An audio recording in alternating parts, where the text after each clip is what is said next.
بالنسبة لكم، ولكن عاد سيناريو الدور الأول وتعادلتم مع التعاون بهدفين لمثلهم. بسم الله الرحمن الرحيم. طبعا شو نحمد الله ونشكره على كل حال. اكيد يعني يمكن الشوط الاول قدم الفريق مستوى ممتاز، يعني تقدمنا بهدفين وكنا المفروض انه ننهي الشوط اكثر من هدفين.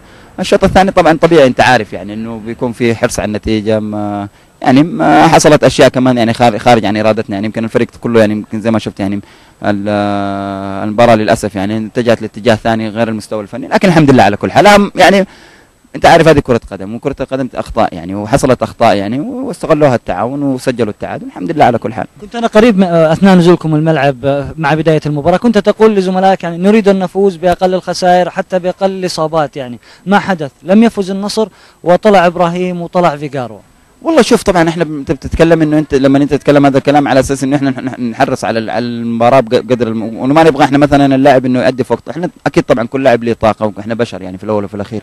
فكان الحرص ان احنا انت عارف ابراهيم يعني راجع من اصابه من فتره بعد مشاركته مع المنتخب، ف يعني جزاه الله خير اليوم انه قدر يكمل المباراه يعني لاخر الوقت يعني.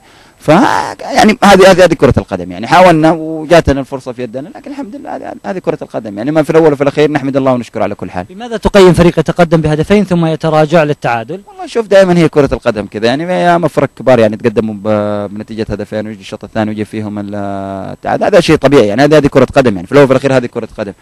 لكن انا نقول اليوم انها لا يعني سلبت النتيجه مننا اكثر من انه مو تقليل من نادي التعاون، بالعكس يعني نادي التعاون قدم مباراه كبيره، لكن انا اتكلم عن الاحداث اللي حصلت انه للاسف يعني يمكن من اول 10 دقائق وكان من الشوط الثاني ولا الاسلوب يعني تتغير بطريقه كبيره يعني، حتى اسلوب الحوار صار بين اللاعب بيننا وبين الحكم، انه لما بيحسب علينا فاول او شيء بيكون في رده فعل بصراحه يعني، انا اقول يمكن خرجت الفريق عن طور بشكل كبير يعني. انت لاعب خبير وكنت كابتن وتناقش الحكم، يعني بصراحه هل الشد اللي شاهدناه في الملعب يستحق ما بينكم وبين الحكم؟ لا شوف، انا بتكلم انه اللي حصل في الملعب، انا بتكلم انه هو لغه حوار يعني، لازم انه يكون الحكم عنده لغه حوار يتكلم مع اللاعبين، لانه في الاول وفي الاخير يعني اللاعب بشر.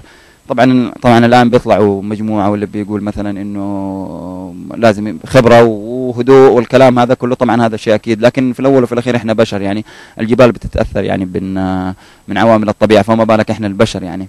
فهذا شيء طبيعي، احنا بنتاثر بما هو حولنا، هذا شيء طبيعي يعني، انه لما بتشوف انه حقلك يسلب، انا اتوقع انه بتكون رده الفعل هذه يعني. ما ايد هذا الشيء نهائيا، لكن انا اتكلم اللي داخل المباراه، اللي بعد المباراه طبعا هذا الشيء يعني انت تشوفه وتقيمه، وانا ما شفت يعني بصراحه، انت عارف يعني في التلفزيون بيبين كل شيء يعني، في الملعب مو باين اي شيء يعني. كنت حريص على زملائك؟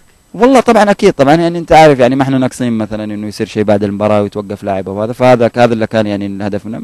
الحمد لله على كل حال. نحن طبعا لجنه الانضباط في بالكم كابتن؟ لا ما لنا صلاح طبعا، ما انا بالنسبه لي انا لا ما ضاحت في بالي، انا اللي في بالي بس هو رب العالمين هو اللي انا شنو، اما الباقي ما يعنيني. اخيرا كابتن بسألك يعني بشكل مباشر، انتم تعترضون على الحكم والتعاون ايضا يعترض على الحكم ويقول انه هناك هدف باليد، ايش يعطيك يعني، ليش ابتسمت؟ لا ولا شيء. مين اعترض على الحكم؟ رئيس النادي قبل شوي مع زميل عبد الرحمن يقول انه الهدف الاول النصر كان في اليد يعني. والله ما ادري. كل معترض. هذه كرة القدم، هذا الشيء طبيعي، انت عارف كل واحد بيدافع عن حقه يعني، هذا الشيء الطبيعي يعني، ما تقدر تقول يعني هذا حقهم يعني. انا كل كلامي طبعا انا ما اتكلم على نادي التعاون، ارجع اكد يعني نادي التعاون يعني الشيء اللي بيحصله بجدارة، انا ما بتكلم عن نادي التعاون نهائيا ولا اداره ولا لاعبين ولا جماهير، لا انا اتكلم عن يعني الشيء اللي من جانبنا احنا نادي النصر بس. الله يبارك. شكرا لهذا الهدوء من الكابتن حسين عبد الغني. اتحول الى الطرف الاخر، عبد الرحمن الدحيم تفضل.